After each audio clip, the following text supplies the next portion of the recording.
Hello everyone, welcome back to free tuition SS চ্যানেলে সবাইকে স্বাগত জানাই। আমার প্রিয় ছাত্রছাত্রী, তোমরা প্রত্যেককে এই ভিডিওটি দেখে নাও। তোমাদের জন্য এই ভিডিওটি আবার নিয়ে আসা।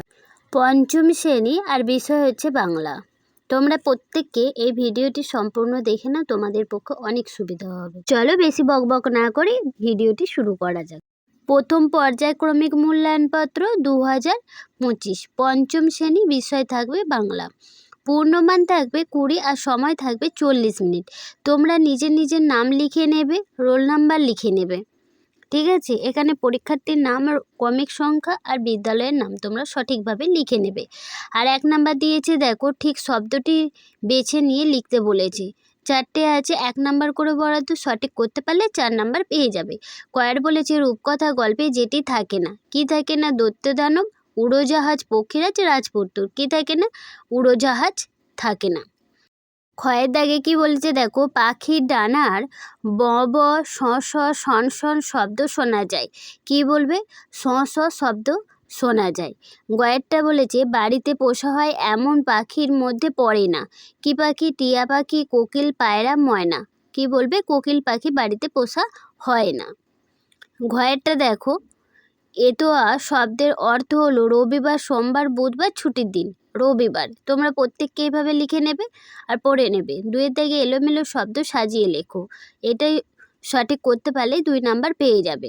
প্রথমে হবে আজগুবি, উল্টো পাল্টা লেখা থাকবে, তোমরা লিখে নেবে আবর্কিত গহেশ বরসি। তারপরে লেখা আছে আদিবাসী। তারপর দেখো রূপকথা আর বলবে পোড়ামাটি, পয় ওকা দর্শনা একা ময়াকা টয়াসি। 3 নাম্বার কি বলেছে দেখো, অর্থ লিখতে বলেছে। এখানেও সঠিক করতে পারলে 2 নাম্বার পেয়ে যাবে। তল্পি মানে ঝোলা বা থলি। জখম বলবে আহত, লোধা বলবে প্রাচীন জনজাতি, আর মিনার বলবে সৌধ। বানানগুলো সঠিকভাবে করে নেবে। 4-এ বলেছে বিপরীতার্থক শব্দ লেখো, 2 নাম্বার পেয়ে যাবে সঠিক করতে পারলে। যেমন আছে দেখো, বড়, ছোট, আদি, অন্ত, আসে, যায়, শুকনো, ভেজা।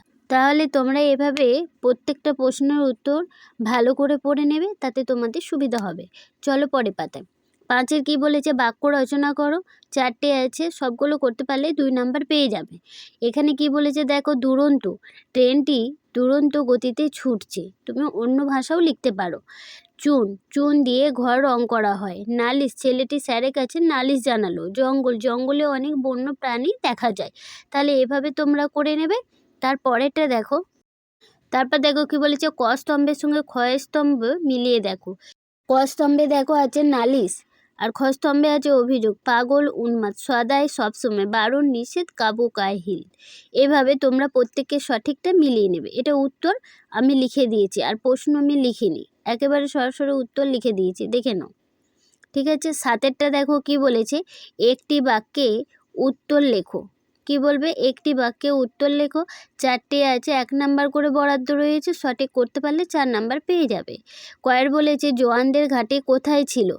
লাদাখের একটা বরফে ঢাকা নির্জন জায়গায় জোয়ানদের ঘাঁটি ছিল। ক্ষয়েরটা দেখো, হাবু কার কাছে নালিশ জানাতে গিয়েছিল? হাবু দারোগা বাবুর কাছে নালিশ জানাতে গিয়েছিল। গয়েরটা দেখো কি বলবে, গ্রামটি আদি নাম কি ছিল? গ্রামটির আদি নাম ছিল সালগেরিয়া। বানানটা দেখে নেবে। পরে পাতায় চলো দেখো, একটাই আছে, ঘর পাখির কাছে, ফুলের কাছে। কবিতাটি কবিকে? আল মাহমুদ। তাহলে তোমরা প্রত্যেকে এইভাবে ভিডিওটি দেখে নেবে আর ভালো করে দেখে নেবে, তাহলে পরীক্ষা খাতায় কোনো রকম অসুবিধা হবে না। আজকের মতো ভিডিওটা এখানে শেষ করলাম। দেখা হচ্ছে পরের নেক্সট কোনো ভিডিওতে। আর হ্যাঁ, লাইক করবে, শেয়ার করবে বন্ধুদের সাথে, আর হ্যাঁ সাবস্ক্রাইব করে অল বাটন প্রেস করে দেবে অবশ্যই অবশ্যই। ততক্ষণ পর্যন্ত তোমরা সুস্থ থেকো, ভালো থেকো। আজকের মতো টাটা, বাই।